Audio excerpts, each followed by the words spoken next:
There were a few major mistakes I made when I first started trying to make money with my music by getting it placed in TV and film. The first mistake being not knowing what kind of company to actually reach out to. The term publisher can mean a lot of different things. And if you're not looking for the right publisher, you can end up getting tied up in a publishing deal that doesn't necessarily push your music as much in the sync space as some other publishers who specialize in music for media would.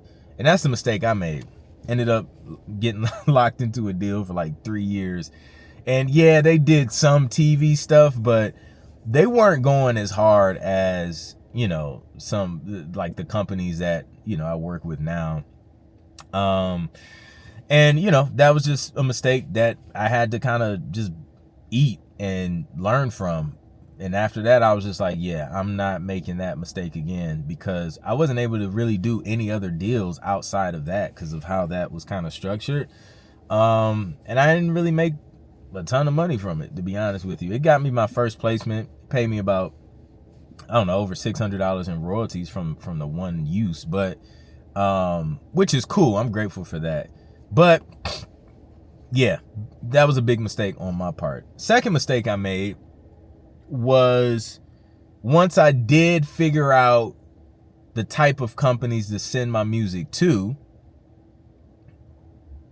I would just send whatever I had. There was no like, I had old beats that I had produced for artists, and they ended up not using them or whatever, took a different direction. So I was like, okay, I have all these beats sitting here, I'll just send these to the publishers.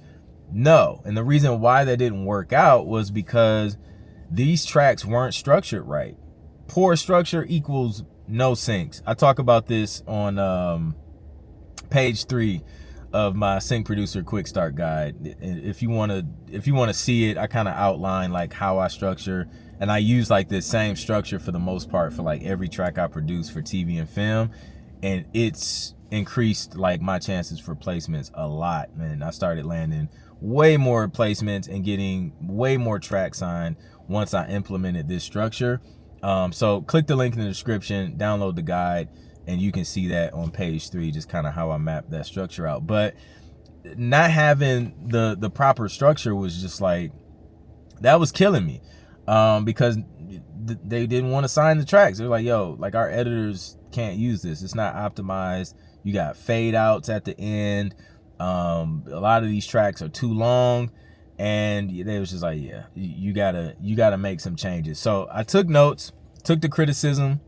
Some people, I don't know, like, you got to be able to take constructive criticism.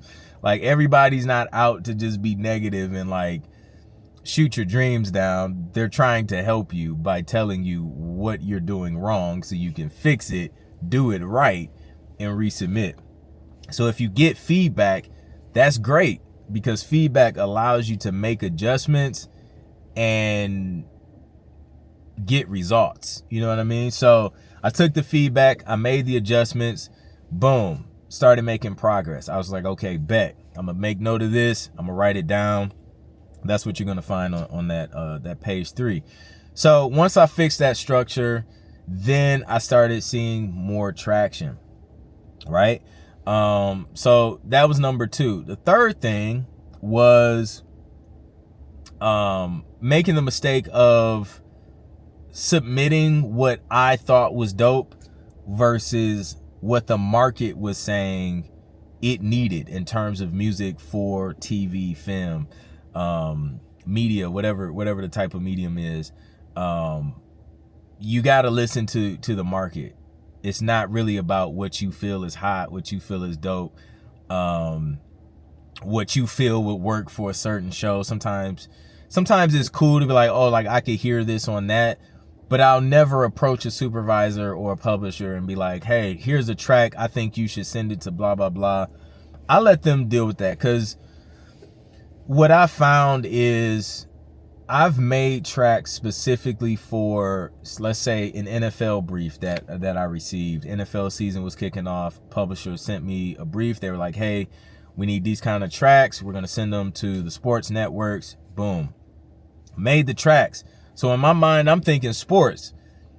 Yes, the tracks ultimately got placed on some different sports things, but then they also ended up getting placed on reality TV, VH1, MTV, BET, and a bunch of other things. I think one even got placed on like some random like documentary. Like, it's crazy. So I never like approached them like, hey, this is for this, because this could also be for a bunch of different things.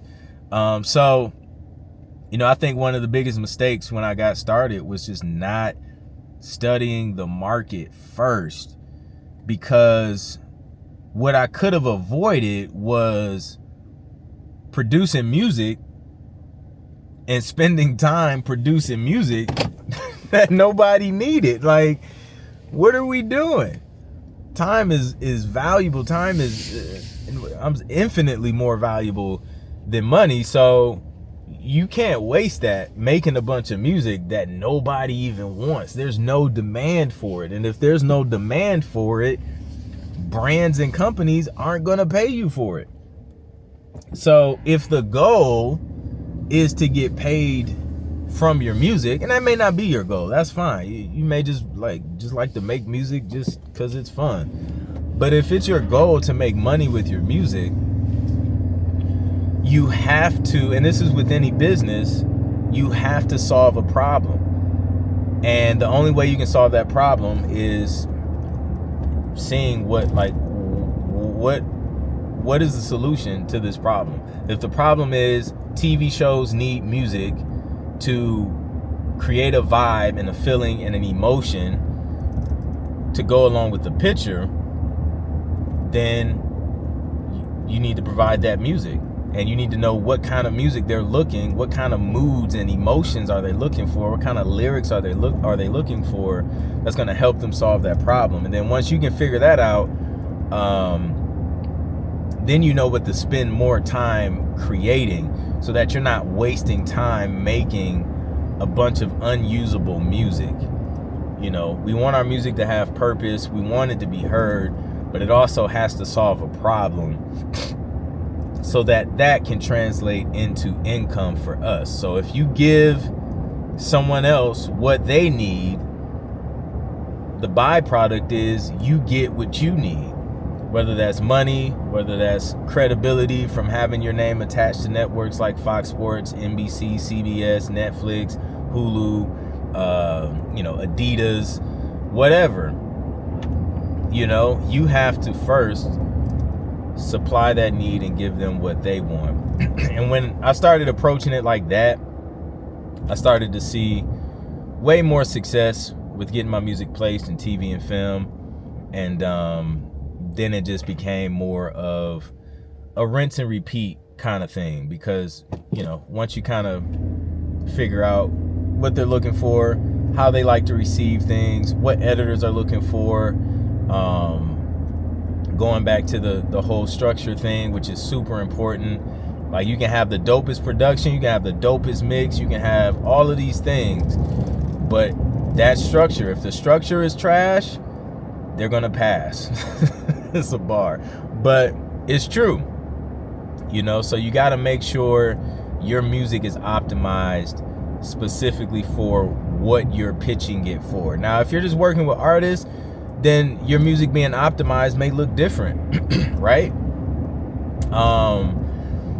So you always have to know who is the customer, like where's this product going, who is this product going to, and how can it best serve them. So if you do that, you'll see a lot more progress. Hopefully that was helpful. And again, if you need that guide, you want to see that structure that I mentioned there on page 3, just click the link in the description, download that free Sync Producer Quick Start Guide. I'll pin it in the comments as well, and I'll catch you on the next one. All right, peace.